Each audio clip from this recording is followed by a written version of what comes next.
I'm 23 years old and I currently travel the world creating creatively ambitious opportunities for people online. And here's one thing I've learned. It's that you have to trust your instincts and embrace the mystery that follows. You have to, during this journey of going all in on yourself, you're going to be alone a lot of the times. Not everyone around you that you grew up with is going to believe in what you're doing or even understand what you're doing. And I've learned you need to take that energy that you'd often spend explaining it to them and put it into what you're actually building and identifying your purpose and your plans for execution on this path. Because as soon as you start doing that, the people, the opportunities, the experiences, they simply start to present themselves and you have to follow them. So if somebody approaches you that wants to help you grow your thing and you have to travel to go get there, this opportunity didn't exist before you started pursuing your passion. So embrace the mystery and get after it, because life gets a lot more exciting when you do that.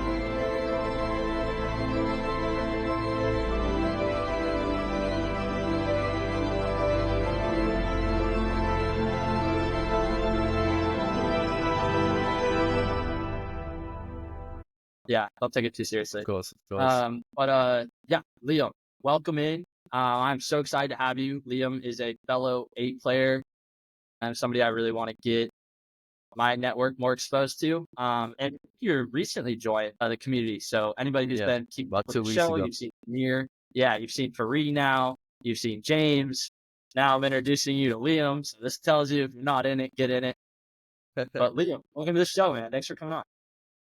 Yeah, thank you very much for having me, bro. Very kind of Jack to reach out. We met on an 8 players call, actually. He reached out to me after the podcast. He said, jump on my pod. And now we're here, bro. You need to get an affiliate link for 8 players, bro. It's about time. I know, I always plug it, but that's like, I know.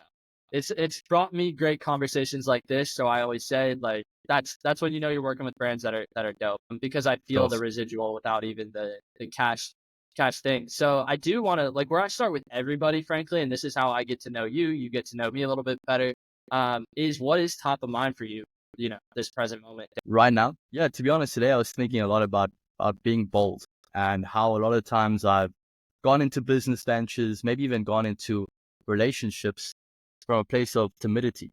And when you're coming from a place of timidity, it means that you're not 100% convicted in the outcome of what you're actually setting out to achieve, right?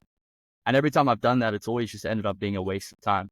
Whether I've gone into that to please someone else or to fill up some time, I'm not 100% convicted, and it usually just fizzles out and I end up wasting my time. It's looking back in hindsight, every time that it happens, I know it was because I wasn't 100% convicted anyway. So I was thinking about that a lot because this is something that happened to me recently. And now I'm thinking, okay, every single situation and every single venture that I walk into, I need to go into from a place of boldness, of audacity, and really just attack it, and of conviction as well. So top of mind, man, that's actually what I've just been thinking about a lot today. So that just came out now. Man, I love that. And you mentioned like where that stemmed from. So I know we've talked previously a little bit. So I know a little bit about you, previously having a creative agency, we'll get into that. But recently, like, let's talk about, was that something from a current project you're working on? Yeah, so that was a new project where a close friend of mine actually approached me with the idea, and I wasn't really 100% convicted, but I didn't want to put our friendship on the line. In hindsight, I could have just said, listen, bro, this is not for me, and then given him an alternative person to work with, but I wanted to be the person that was there to help him, and it didn't work out. And then we ended up just, wasting a bunch of time, and it just faded out. And eventually we had to have the conversation like, listen, bro, like, this isn't working, Yeah. Yeah. And that can be tough because you're, mistake me if I'm 21. I'm 20. 20 years old. Okay. So it's interesting because, just like people will, you're going to have so many of these. I'm 23. So like you say these things. And I remember early on in my journey, just a lot of like people I really wanted to work with. Like I wanted it to work and I wanted to be the source for them. And it's like something that comes across a lot during this entrepreneurial, like journey per se, where we are addicted problem solvers. And then when people we care about have problems and they want to help us solve this problem, it seems to make sense that it would work out, but it doesn't always. So I want to know. So now, talk to me. Okay, President Milk. We're being bold. Where do you like see yourself applying that? Like, is there a current business like you're focused on where you want to implement that, or how soon do you start? Or what? Oh, this is a way. When do you think the next opportunity is gonna arise that you'll kind of get a chance to put this in practice? For me personally, Yeah. yeah. So maybe we should also give the people some context. So right now I do e-commerce. I've been doing e-commerce full time for the past year and a bit, a year and a few months. And of course, there's always opportunities arising in that field. There's different opportunities to build different brands. So recently, while I was doing just some product research one day, in a bit of my spare time, I saw a product which has massive potential, but it's completely untapped. And basically, it has a lot of potential in France just due to the nature of the product and due to French people. Basically, very much aligns with a problem that a lot of French specific people have. And basically, I recently met a person who's now become a very good friend of mine who speaks fluent French. Previously, the thing that I was talking about me being timid was a business venture with a friend, right? But it was because I didn't 100% believe in it that I went into it with timidity. This, my friend speaks fluent French. He lives in France. And I saw this product that we could then bring to market to France. So as soon as I saw it, obviously I validated it a little bit, which only gave me more confidence in it. And I called him instantly. I said, bro, we need to do this. I sold him on the idea. I made him 100% convicted in it. And me being bold during that process of getting him on board too, only made him much more convicted, which only made him go into this with more boldness and more audacity as well. So that's just another side note of how my boldness Well, transferred that's where I'm into gonna his go. boldness. Yeah, Exactly. I knew yeah, this stemmed from someone because it does oftentimes you've done or like you're having these feelings for a reason and like you've seen the other side. So you've seen the other side of being bold and being rewarded, and you've seen being timid and kind of being passive, and then things fizzle out. And it doesn't always come together, but I really like that. I think that's super cool. So talk to me about the current business. Not to mention, like, your content on Instagram is great, dude. Like, I don't know how long you've been making appreciate it, it, man. but like, yeah, like 11,000 plus followers. Like, you're crushing it at 20 years old, and you're starting to surround yourself like with the right people. And I know you have aspirations to start traveling and stuff. So I am curious. The current business venture. Can you talk to me about what you're doing in the e-commerce space? Yeah, for sure. So I've had a few brands where I've kind of just, ran them up, just purely focused on, top line revenue, just getting the sales in the door, not really caring too much about the LTV and the customer experience. I'm sure a lot of drop shippers and, people in the e-com game can relate to that. Quite frankly, I've been doing that for the past year or so. But a couple months ago, I did start another brand, which we've actually been scaling primarily through influencer marketing. And that's actually something that I'm 100% proud of and that I'm happy to share. I'd actually share on the podcast. It's called Mini Mode. You'll see we've got, creators like four or five creators with over 1 million followers repping our brand at the moment. So that's something that I'm What's it called genuinely again? proud The of. viewers? It's called Mini Mode. So my Mini Mode on Instagram. People want to go have a look at that. We can get into in a second exactly what it is. But yeah, so I identified that, the brands that I was running that were making me a lot more money previously, I just purely wasn't passionate about it. And I think that this is a place that a lot of people in the e-com space get stuck, is that they get super focused on money and short-term money, which is great, but it only provides you with much more headaches, much more problems, much more fires to put out. And that's something that I was dealing with on a day-to-day basis. And I was dealing with these problems on something that I wasn't even passionate about or proud of, So I've kind of recently actually taken a step back from that, gone deep into the other brands, so Mini Mode, and then now this brand that I've started with my friend in France, which is picking up some nice traction now. And yeah, just putting all of my energy and attention into those so that I can get consistent MRR and I can have something that I can grow, scale, and then potentially exit, and also be happy to represent on a day-to-day basis and come on podcasts and speak about it. So I think that that's a trap that a lot of dropshippers get stuck in, just the short-term money. And then it's like a hamster wheel that they're on. Instead of, I made a good amount of money. So before I was operating out of scarcity, just trying to get that first little foundation to stand on. But now I could have continued chasing those short dopamine hits of like, the $10,000 day screenshots and stuff like that. But that isn't really upgrading my lifestyle at the moment.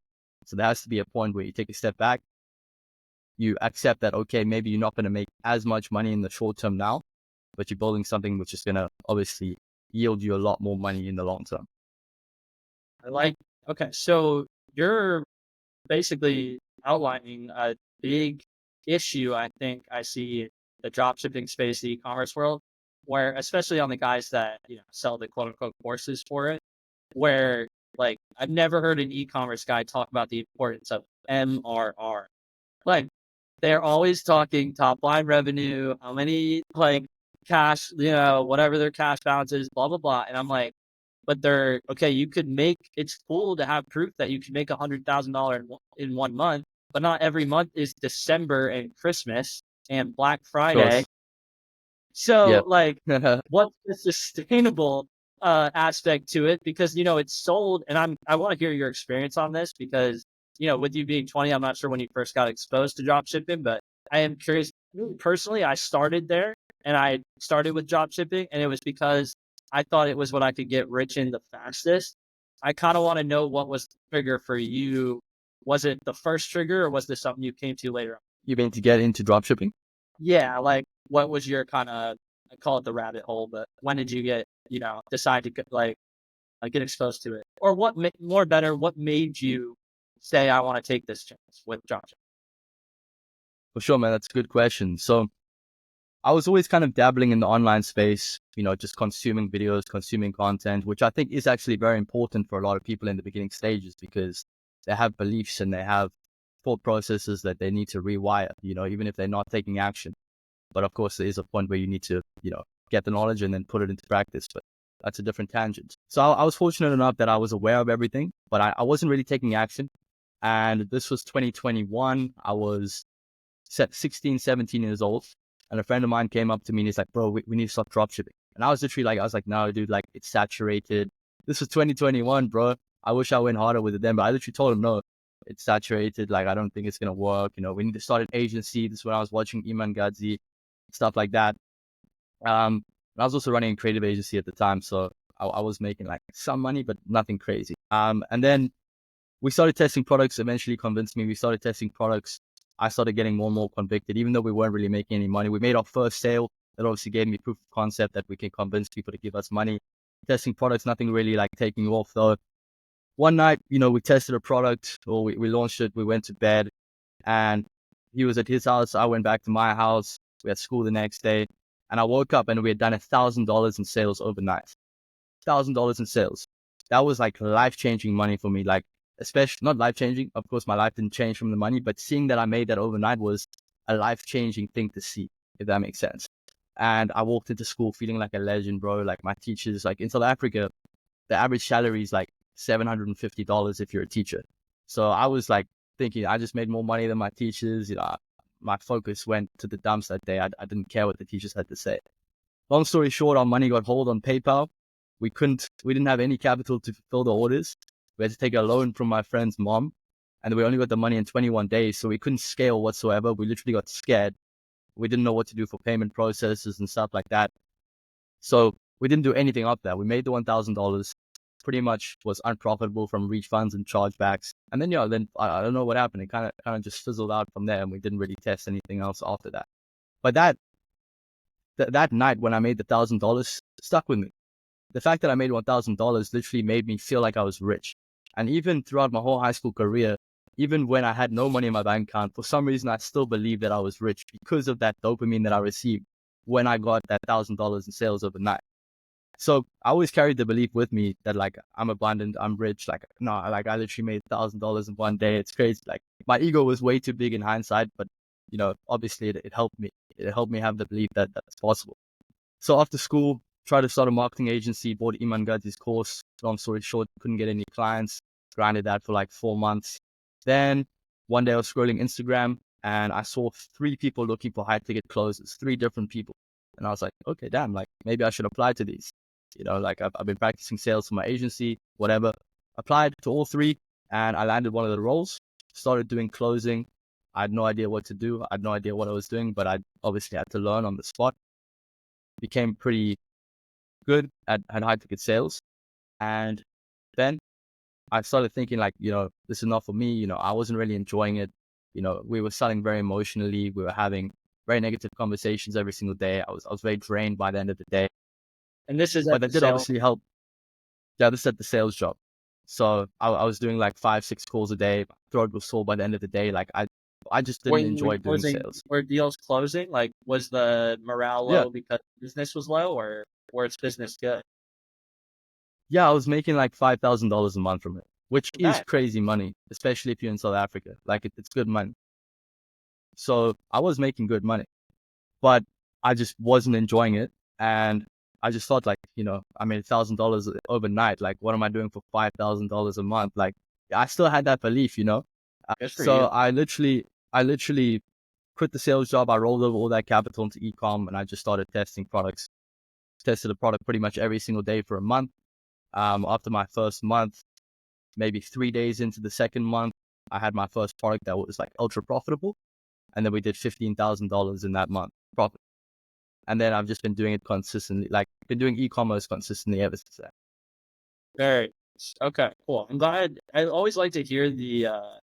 I guess it's called the origin story, or for me, it's the addiction story, because I had the same like similar situation. Like my first company, I would just sell stuff for people on Facebook, and Yeah. I didn't own the items, but I'd get a commission if they sold. And the reason I started doing that was because I didn't have very good grades, and I got grounded, and I had like this weird like I just started selling stuff out of my like I like needed something to do through everything, and I was like I could make money with all my old toys and stuff. Like I'll just throw them on Facebook and offer up, and I'll try to sell them. And then I was like, I have to go meet these people to sell them. So then I could like get out of the house. So like it was very Yeah. simple. Like I don't feel grounded if I just keep selling stuff. That's But crazy, man. yeah, like I made So, money and I was making my own wow, money. wow. I was like, it was that So same what do you think would have happened if you didn't get grounded, man? thing. Like and it was like for C and math. It was for math too. That's why I always tell people like it was for numbers and like yeah, granted it's still important, but yeah, didn't do me any favors now that I'm not good at math or I don't like but it's the very similar like once I did it once, like the guy for me it was a PlayStation that I had bought a year earlier and it was the first thing I sold and it was like I got the same price that I paid for it, so I kind of felt like I ripped the guy off because I just listed it. Yeah. I didn't want to sell it, so I just listed it at the price I paid for it.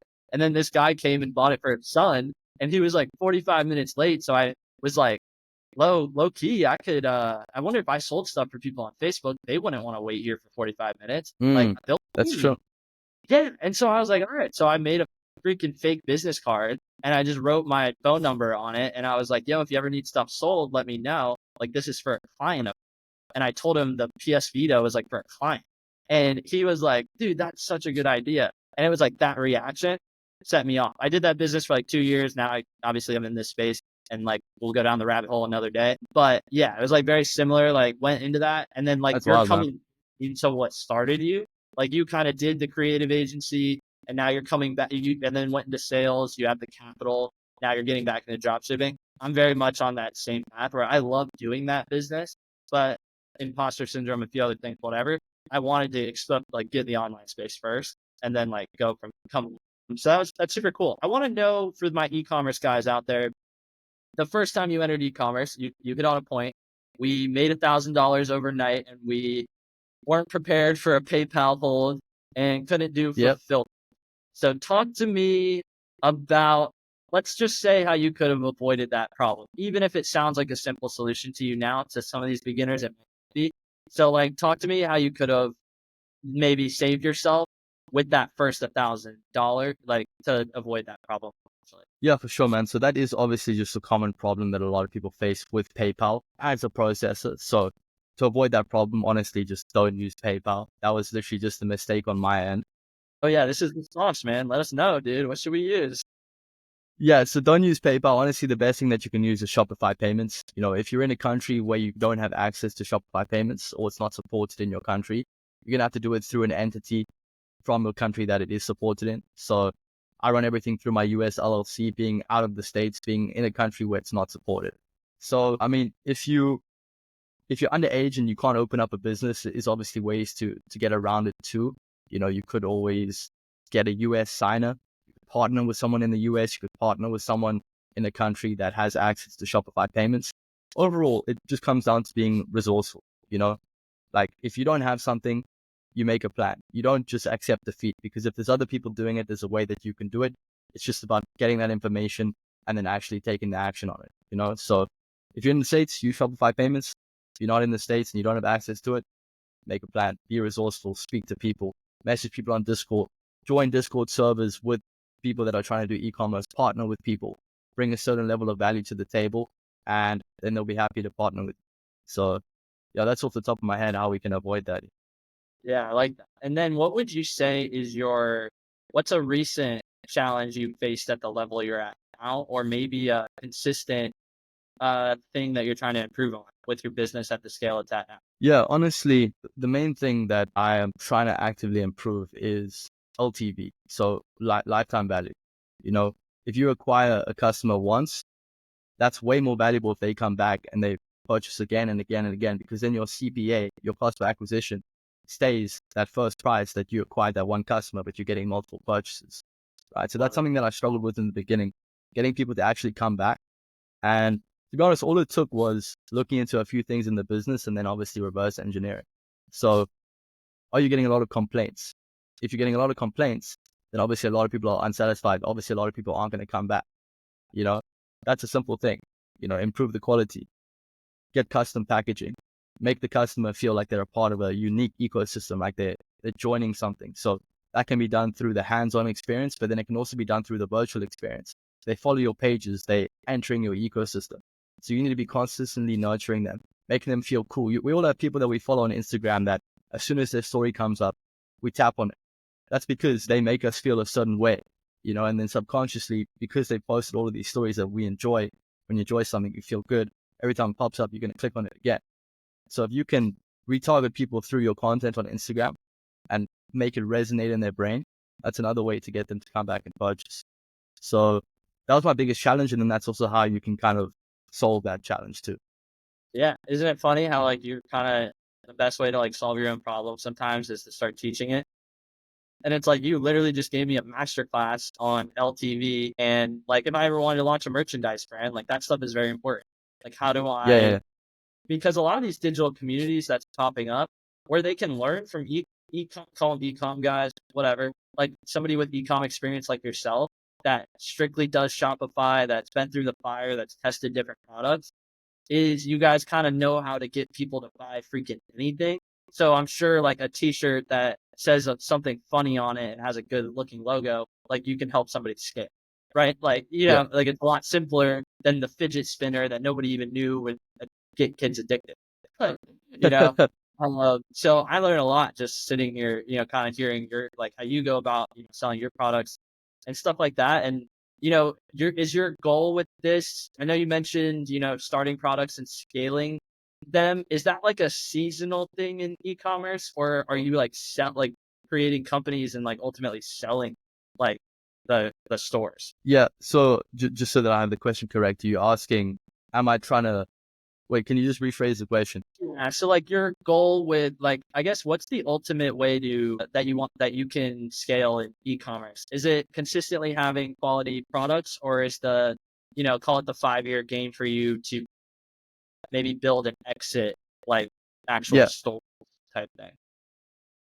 Yeah, for sure, man. So just for a bit of context, what I was doing before, which what I mentioned, I wasn't really passionate about, and it didn't sit right with me, was doing seasonal things. It was catching trends. And when you're constantly catching trends, you're constantly trying to catch things that die. That's what a trend is. It's something that goes up and down. Otherwise, it's not a trend. Otherwise, it's something that's consistent. Um, so I think if you're just getting into e-commerce, catching a trend is probably the best way to make money extremely quick. But like now, I'm trying to build something more long term where I can exit from. Now it's more about creating desire. Okay, of course, if there's a problem already and you can come in and solve that problem, great. But ultimately, if you want to sell some glasses, there's many glasses on the market, and it's obvious what they do, that there is their benefits, but there's no specific desire for these glasses. So if I'm going to market it, I have to create desire for these glasses, which is what I'm trying to do now with my new brand. And that's why we're working with influencers, because people buy from people, and we're obviously presenting the product with very reputable people in the space that, you know, we're operating in. So That's kind of how I'm creating desire at the moment, just through social proof. And then also through creating a community that people want to be a part of. So more presenting the product with a lifestyle. Yeah. And that needs I to be like consistent as well.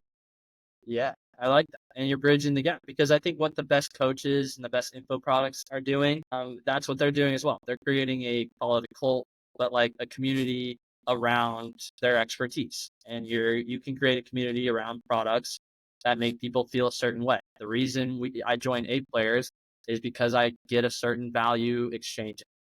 And like I'm able to Exactly. put my expertise on display and I'm able to receive Yeah. others. So I think that's super cool. I'm glad you hit on that because it's far. What do Yeah. you think? I want to be able to appeal, and I don't have too much time because obviously, you know how these days go. But I want to make this the most beneficial for the people that that are going to listen to this. So, what is something you would want to say to them, or that we should talk about that could have the best impact? You think, based on your experience? It's a good question. That's also the thing. I'm sure you can relate to this when you start going down the rabbit hole of self-improvement and just learning things. Like there's so many different things that obviously play a role in this, and there's so many layers to it too. You know, there's waking up and making your bed in the morning, and then there's also sitting there and tapping into how the universe and God works and using that in your favor. There's so many different things. Yeah, I love. But yeah, like honestly, it's something that's cliche, but it's something that's very true and it's been very prevalent in my life. That in order to be confident, it really does start with the small things. Many people want to build $1 million business and they don't see themselves as someone who can do that. They don't see themselves as $1 million business owner. So how on earth are they ever going to succeed with that if they can't look at themselves in the mirror and say, I run $1 million business? People are trying to run these businesses, but they can't even like wake up on the same time every single morning. It's like, it's actually absurd to think that you would be able to do this because at the end of the day, there's a reason why getting rich, getting wealthy, becoming abundant is something that's sought after. There's a reason why only 5% of the world is like millionaires, 1.5%, I think. So I think people need to realize that this game is difficult. It's simple. Most of the time, everything that you're going to get into is simple. It's proven. People have done it before, but it's most definitely not easy. So it's simple, but it's not easy. And there's a reason why it's not easy. And it's evident that it's not easy. So in order for you to get to the level that you want to get to and that most people aren't at, you have to do things that other people aren't willing to do. So now I want to know, how did you get here? So how are you able to see through and I know you know what I'm talking about, like peripheral matrix, quote unquote, at 20, years old. And I'm also like, I'm just curious, like when, I don't know how to structure this question, but in the US, let's put it this way. We have this weird mantra that there's a system and, everyone participates in the system. And like, I made a post about it today where it's like, you need money, you need education to get a job, you need money to get education, and you need you need a job to make money, right? So it makes no sense. So how have Yeah, you yeah, been yeah. to see through that lens and kind of know that it is like you hit on earlier, it is the knowing to do the little habits, knowing to get in touch with your spiritual connection, your God connection, etc., knowing to like surround yourself with good people. Like, when did this start for you? Have you always been curious about this, or was it something significant, like deeper, that enlightened you, I guess, today? Yeah, interesting question, man. I was also going to ask you the same thing earlier when you were grounded and you started just, selling things. Most people wouldn't do that. Most people would sit at home and like play Fortnite or whatever. I was thinking about it, like, is it something that's innate or is it something that is obviously nurtured into our subconscious just through our experiences throughout life? I think that makes more sense. I think it's probably nurtured. Honestly, I think it comes down to realizing that every single thing that you know has been given to you by other people. And most of the time, the thoughts that we have aren't original whatsoever. So I think it's about carrying that belief and that mindset, because then that puts your ego to the side, knowing that you don't really know anything, because then you open yourself up to learning new things. When you learn new things, you open yourself up to more avenues to go down and more things to try, because you're following your natural curiosity. and you're working from the place of, I don't know shit, I want to find it out. And then naturally you'll find the path that is best for you. If that makes sense. I love that, dude. And that's a hard, that can be, I understand why that's difficult for some people to kind of wrap their head around, but it's very true. And it's very much, I'm reading a book I'll send you, and it talks about this. And it talks about kind of like you really are, the thing you hit on there was like, we really are almost different versions of everyone in our like past life, right? Like there's a reason you have relatives and ancestors and you carry the traits of your parents. So like, you're right. Like we try to control these thoughts we're having, but really our experiences are likely going to just happen the way they happen. And eventually you wake up kind of like we have per se, and you start to realize like you have been subconsciously kind of like you do have control over it, but it's more becoming aware of it. And it's like, so don't be surprised. Like there's a reason, you know, your grandfather makes you have the same laugh as your grandpa, right? We are kind of formed on the way down, I guess, per se. So it is interesting. I like it. I like where you're going with this. And like, it's not like the world is set out to be this way and we have to live up to a certain thing. It's just more about becoming who we are, taking that discovery and like taking that discovery seriously, which I think you've done really well. Yeah. And that's been, that is where you help your audience a lot. No, I appreciate that, man. Thank you very much. And I think a lot of people also attach themselves to specific identities, you know, like they become the e-com guy or the podcast guy. Oh, yeah. And they're basically operating out like with tunnel vision on, you know, they're operating with glasses on. And a lot of people say, you know, tunnel vision, you know, focus on the goal, focus on the objective.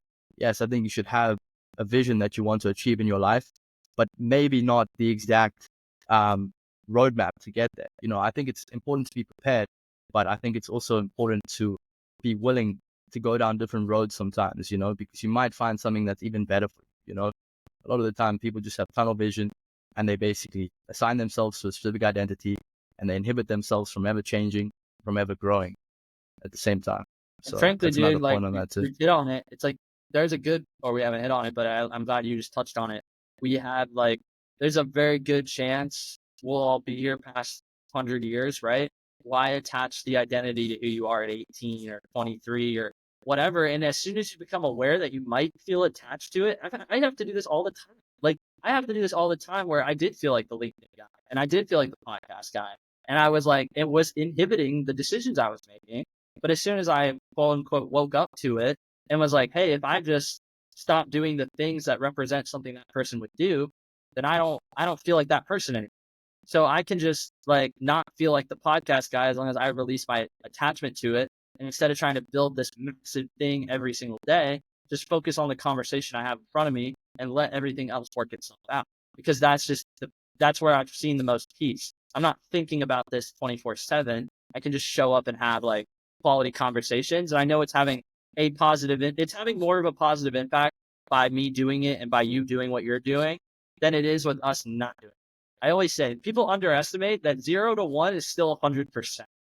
You know, so like one post a day is still better than nothing. Like it's still better than nothing, even if it's shit. Yeah. I was thinking about this today, actually. Yeah, like now you're the guy who posted 30 days in a row at least once in his life. Because that's what I tell people too, is like, think about it like that. Think about how many times have you showed up for your business for 90 days straight.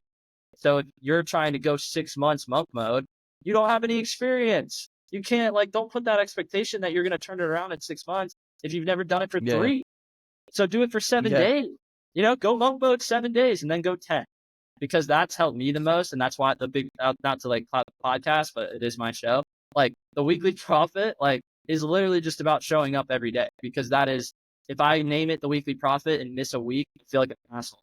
Like I'm not, you know, I'm literally not doing the thing. But yeah, any thoughts on that? And then I'll get to our kind of final question of the day.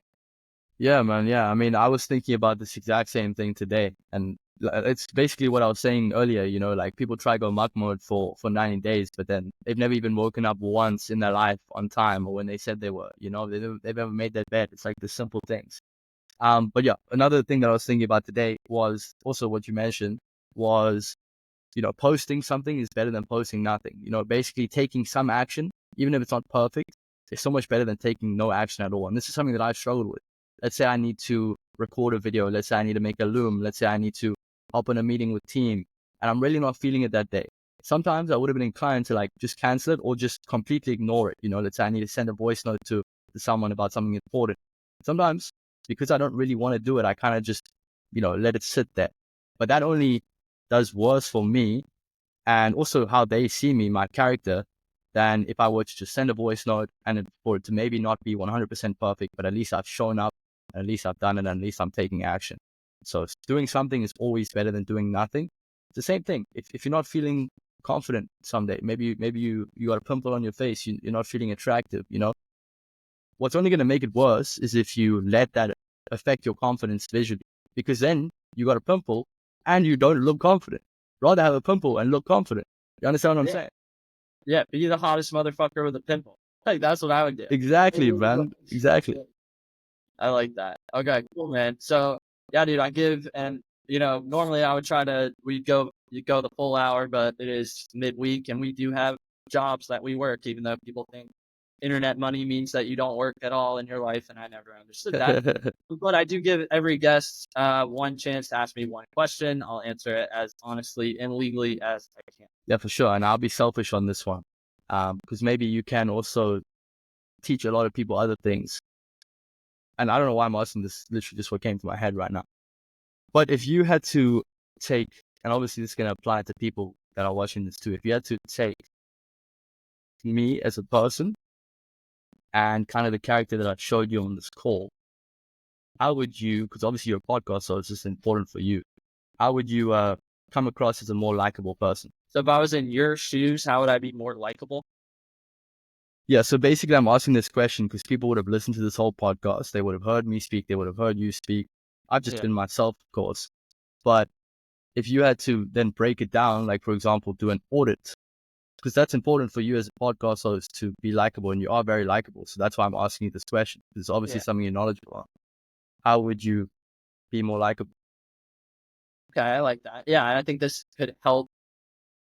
Yeah, this could help for like future episodes and stuff. So authenticity is, and I harp on this all the time because I unlocked my brain when I heard this, and I use ChatGPT to verify it. So authenticity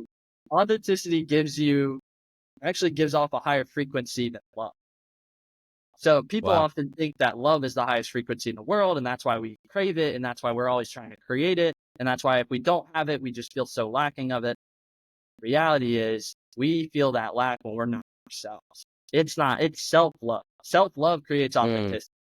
I've never put those words together, but I'm glad you asked that question because now I did. But really, like, self-love does create authenticity. So, like, it is important to focus on both. But the one thing I can tell you, if you want to be likable, be authentic, because especially as you get in the room with a lot higher level guys, I experienced this, is they can see through the bullshit. And some of them are just kind enough to tell you about it. And some of them will just speak about it with their actions.